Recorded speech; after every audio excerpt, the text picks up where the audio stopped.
I'm Bruce Apar, and this is my co-host, Frank J. Rich, and you're watching Frank Talks with Bruce the Blog.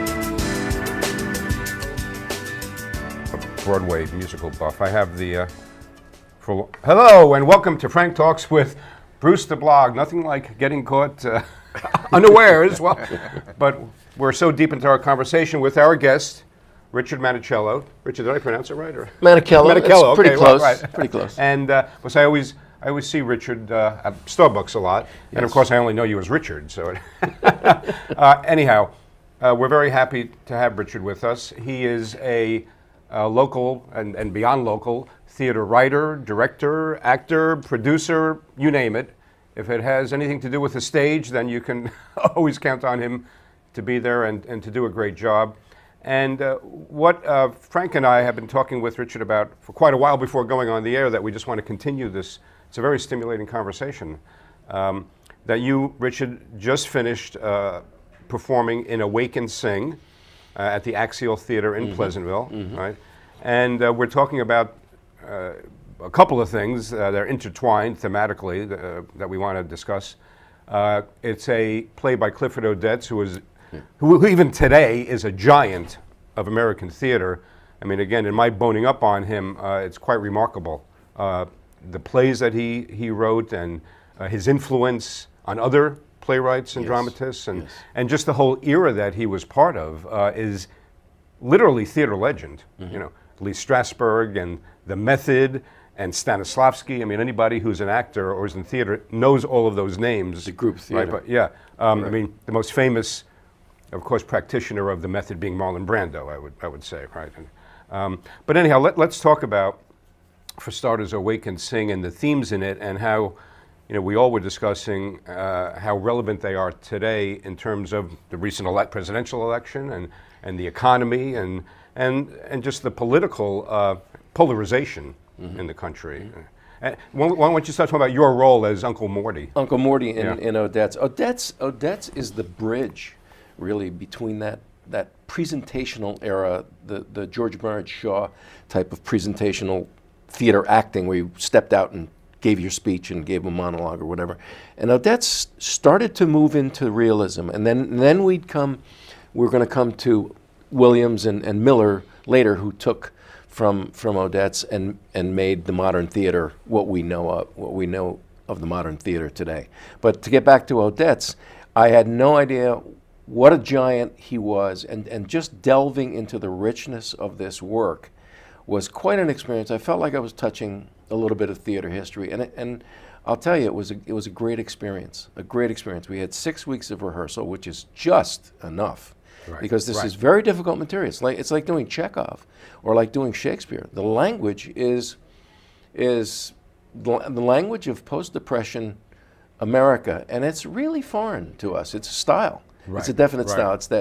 It's that crazy early American zoot suit, you know, tough guy. Jive talk is like jive. A little bit like jive. Some of the expressions are just, you know, anathema. But when you delve into them, they're funny. They're hilarious. And that was his style, right? His writing style. That he really tried to emulate the way people talked on the street. Street talk. It was the street. Yeah. It was the street vernacular of the working class Jewish Bronx.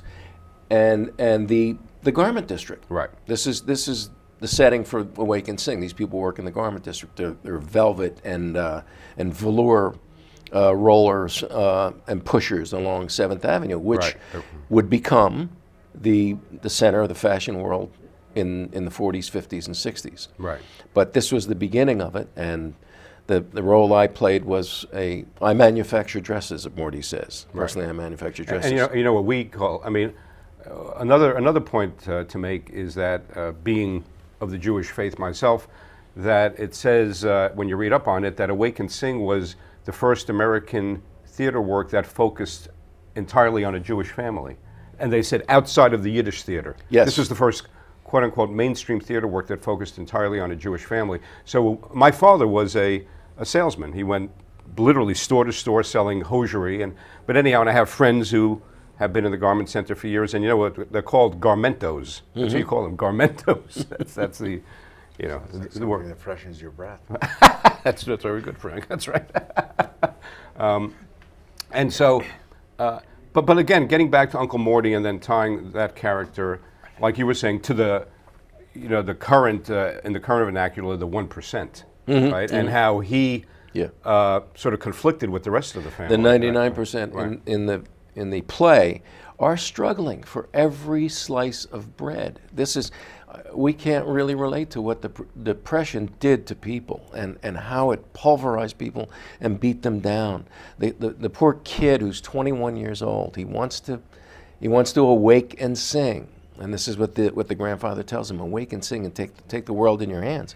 And how do you do this in a depressed society, economically, financially, every other way?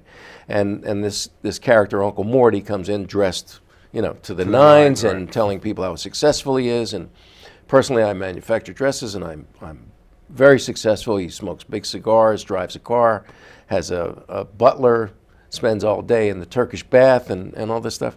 And that's the contrast, wonderful contrast, that we argued about with the Occupy Wall Street movement not too long ago, a year ago, 2 years ago, was it? You know, the 1% and the 99%, the haves and the have-nots.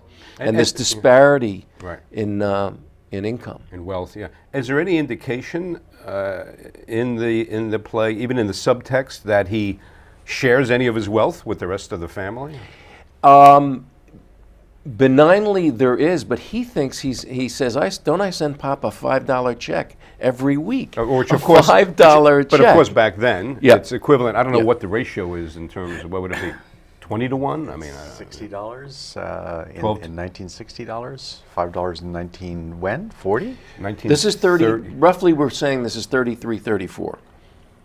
That Yeah. he wrote it in the late 20s and into the 1930s. And the setting, he never nails the year down. He never says what year it is. But we assume that it's 33 or 34. About $125. Oh, so it's, I was going to say about 20 to 1 or something like that would be the ratio, Yeah. today, yeah. Yeah, and the veteran who comes back from World War I Right. as a gimp with a wooden leg is getting $90 a month from the government for his disabilities. So that's considerable. Now Odets was an unabashed socialist, right? He was called before the House Un-American Activities Committee, and you know, and again, when you read up on him, they said after his testimony, they said some people literally would accost him on the street, and then of course he went to Hollywood and became a screenwriter, and then after his testimony in Hollywood he was snubbed. They said he'd go into restaurants and they would like snub him. Yeah, he was blacklisted. Like the Hollywood 10. Yeah, it was the same thing. And a lot of what you hear in Awake and Sing is this clash between capitalism, Morty, the Uncle Morty character, and we can make it in America if you work hard and all this stuff, and the grandfather and everyone else who at this point, like Waiting for Lefty, which was just before Awake and Sing, is embracing this socialism because the society, this great American dream that they've seen, is crumbled right before their eyes in 1929. The whole thing came apart, and they say, well, Marx. There's an awful lot of reference to Marx in the play, and not Groucho, and socialism. right? No, not Groucho. Call.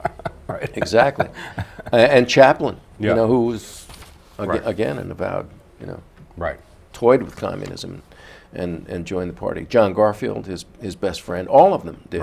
And a lot of those characters from the group theater. Right, yeah. The same.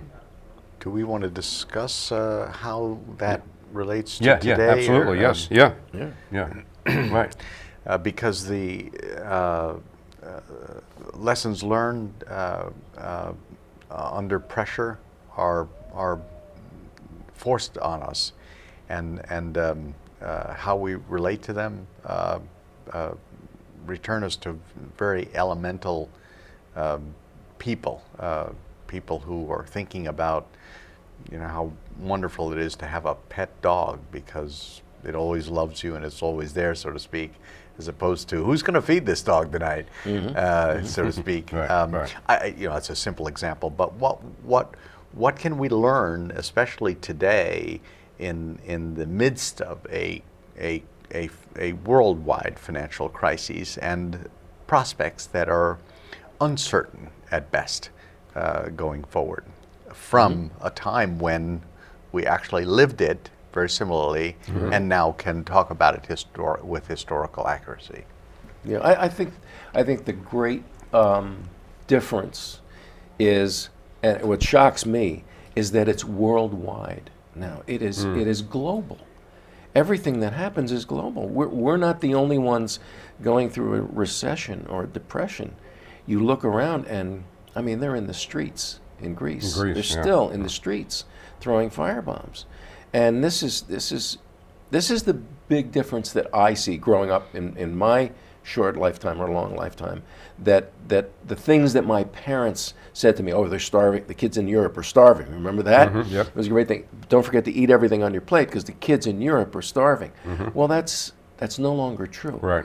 Europe is quite affluent, and they're going through the same economic pains of depression, recession, banking, their currencies problems. They're going through the same things that we are right now, and that's the big difference. But you've also, that I see. And we've also talked, Richard, about how today's younger generation is totally unaware of what we're talking about in terms of the depression. I mean, and maybe, as you've articulated, maybe they're dangerously unaware of it. If you want to go back to one of my favorite quotes, the George Santayana quote, those who ignore history are doomed to repeat it. If they ignore what happened during the Depression, are they doomed to repeat it is one question. But anyhow, what you're saying is that through theater, through the art or artifice of theater, as we said, art imitating life, that's one way for them to understand the lessons of that era and how they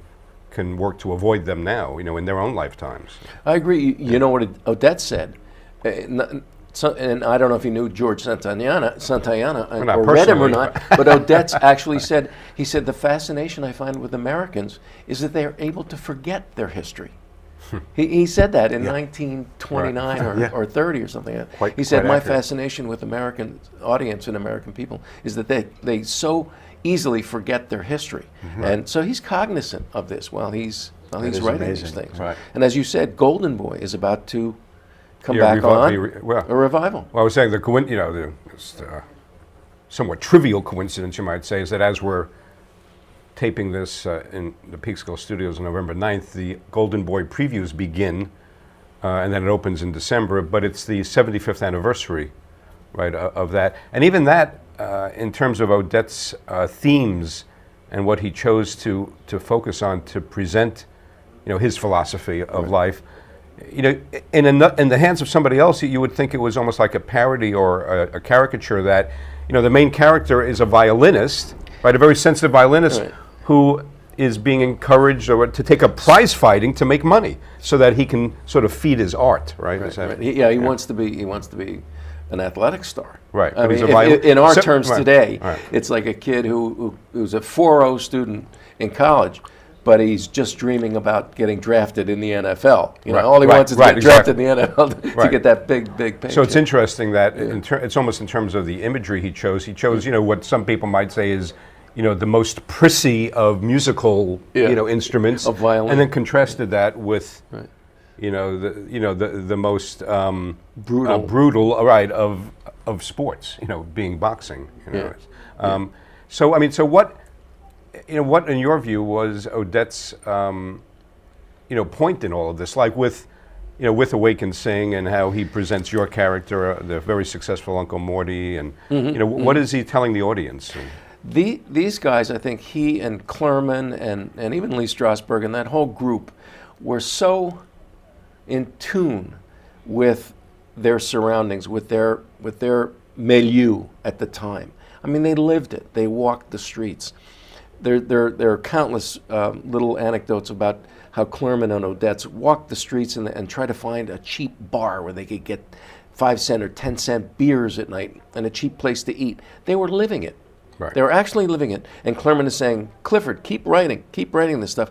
And what is the kid going to write about? He quit high school. Right, he was a To high be school in dropout, theater, right? yeah, dropout. To be in this theater group. And this is what he wanted to do. He wanted to sit there and write about this grit that he saw, the working class Jews of the Bronx, Right. as Frank and I were talking about before.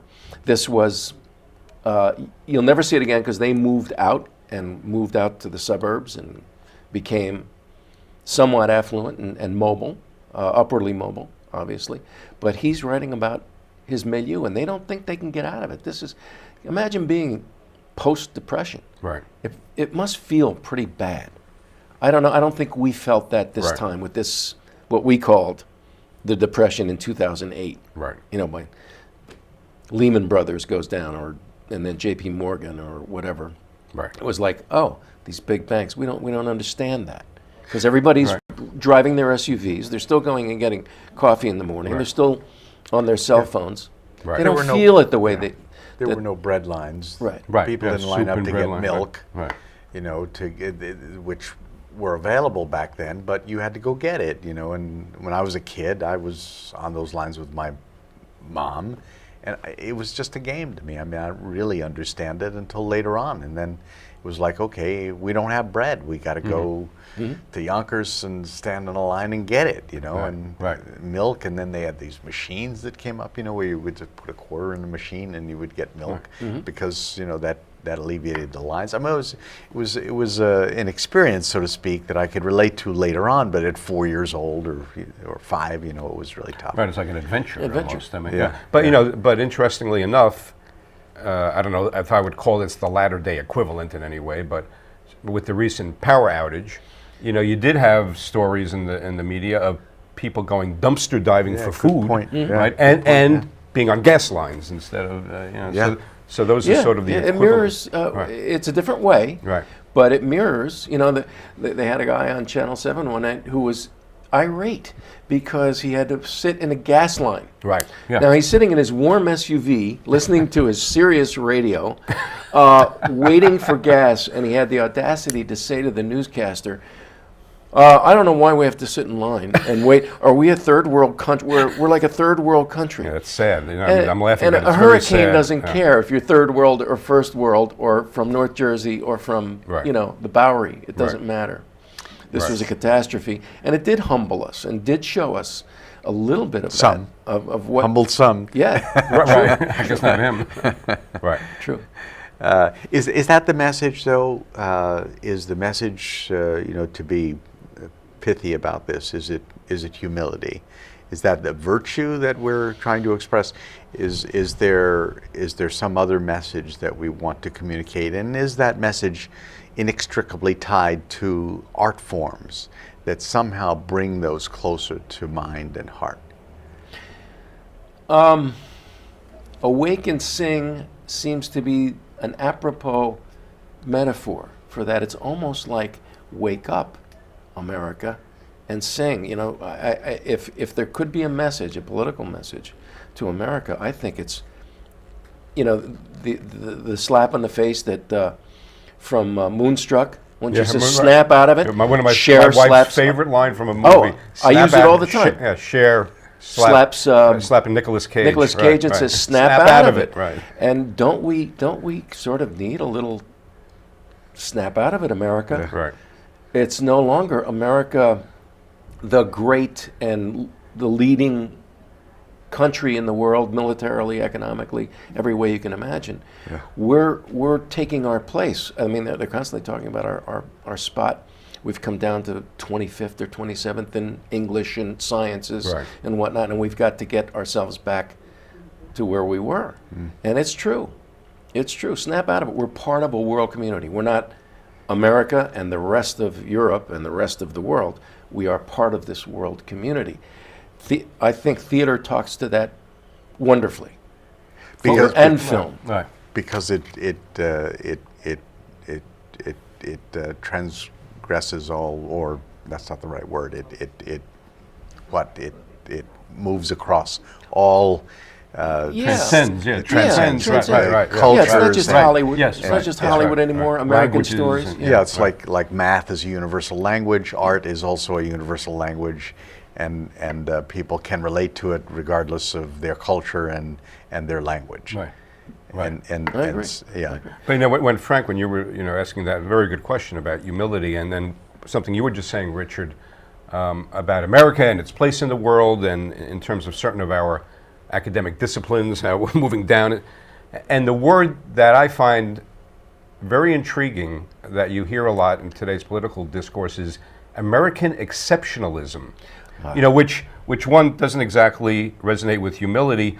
But if you think about that word, I'm thinking, so what does that mean? Does that mean that you think we're better than everybody else? That we have to be better than everybody else? That, it's like an absolutist attitude. Like, well, what do you mean? Like, people in other countries can't be as smart as we are, or as successful, or what does that even mean? It's part of that superior nations theory. It's very jingoistic. Yes, Yeah, that came out as we went into Iraq and invaded Iraq. Richard Pearl and Wolfowitz and these guys in Washington developed this, including and Rove played into it. And Dan Senor, who's Yes, still right, there, right. they played into this thing called the exceptionalism, American exceptionalism, right. and superior nations theory, Right. which said, in effect, from these Washington think tank guys, America is superior, so we have the right to go into other countries and tell them that they're not doing right, and we have the right to remove their leaders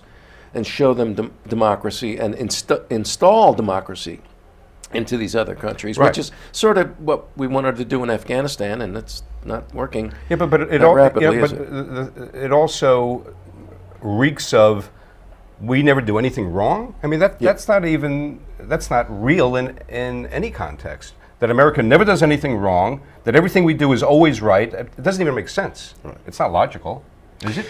No, clearly, and without getting into that discussion, which can be a rather long one and off point, actually, I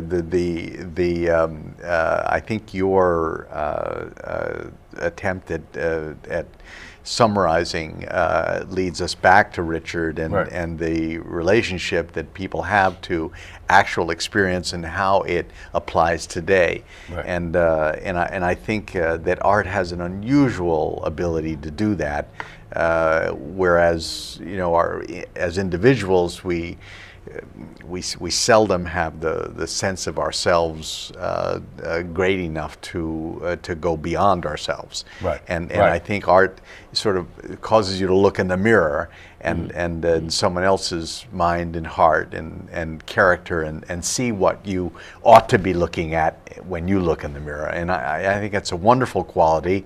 And perhaps it's, I can't explain that very well, but I'm sure that you live it every day. And No, I think writers do this for us. Yeah. Writers do this. Writers transcend those barriers for us. It's what writing is all about, whether it's playwriting or novel writing. I believe you're a novelist also, and I am, and I had that same experience.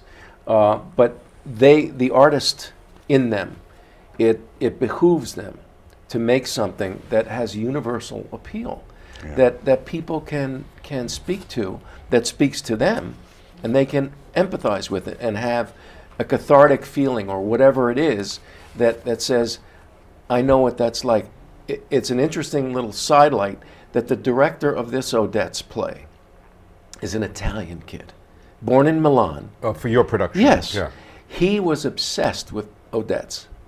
As a child, growing up in Milan, Italy. Why did he hook onto? He worked at La Scala, the opera house, Yeah. and they had a theater division and whatnot. And he got hooked on Odets, and he said, "Someday I want to direct Clifford Odets. I think he's one of the greatest American playwrights from his point of view." And he must have touched a nerve in this kid from Italy. for him to come over, and he was so knowledgeable about Odets. I mean, this kid really knew his stuff, and put up a wonderful, wonderful production. So, you know, there's Odets' work. How ingenious that your work is going to live on long after you're gone, and it lives on in fresh new ways. Yeah. To be done, to be presented. And that's, again, that's our job, the actors, Yeah. the directors of theater and film to a certain Yeah, extent. yeah. In young, clear minds, and to your earlier point, a model of information and education about how to behave today, and to your point earlier, the joy in recognizing and understanding history is how to better manage our lives today right. by it. Right. And certainly I think, you know, art has a way of doing that other things don't. I mean, you can read a book. You know, I have them in the library, you know, all of World War II, and it's exciting, interesting, and somewhat effective at moving my emotions, but to experience it is something else. And if you are, you know, face to face with another person, there's some quality about that is irreplaceable. It's just irreplaceable. So you can read it, but if you're watching someone who looks like you and speaks as you do, and may have graying hair or may have dress mannerisms like yours or whatever, you're relating to someone, a person, and to be able to do that and then get the message at the same time, so to speak. It's like forming trust, you know, and only after that can you actually be affected by anything. And so I don't know. I think art. Thank you for that. I mean, that's my whole bent with live theater. That someday people will put down the little screens and the big screens and the clickers and come back to see real people on stage, live people on stage, acting something out, not on a screen. Right. But see live actors, and that's the value of live theater.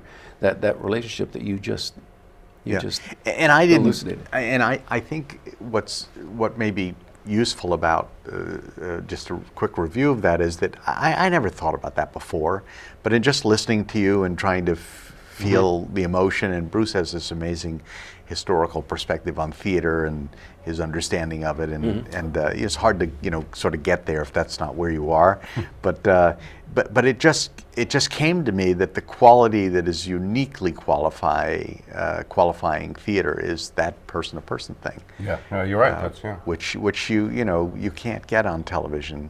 There's nothing like it. It's not the same. There's still nothing like it. You can subtitle films, you can subtitle just about anything, and that will remain the same every single night. Right. Every film, Right. every television show, the takes are the same every single night. Right. Go to the theater, it's different. Different every night, yeah. It grows, Right. it's alive. Right. Yeah.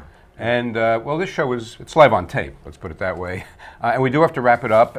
We want to remind you as we do close the show that we are brought to you by the Penny Saver and by Chase Media Group, for which we always thank our CEO Carla Chase and Frank J. Rich, my co-host as well, for putting us up here on the show. And Richard Manichello, thank you. This was fascinating, and we're definitely going to have you back. Thank you. For another show. Thanks for being with us, and thank you for watching. And remember, when Bruce the Blog listens, people talk. Thank you.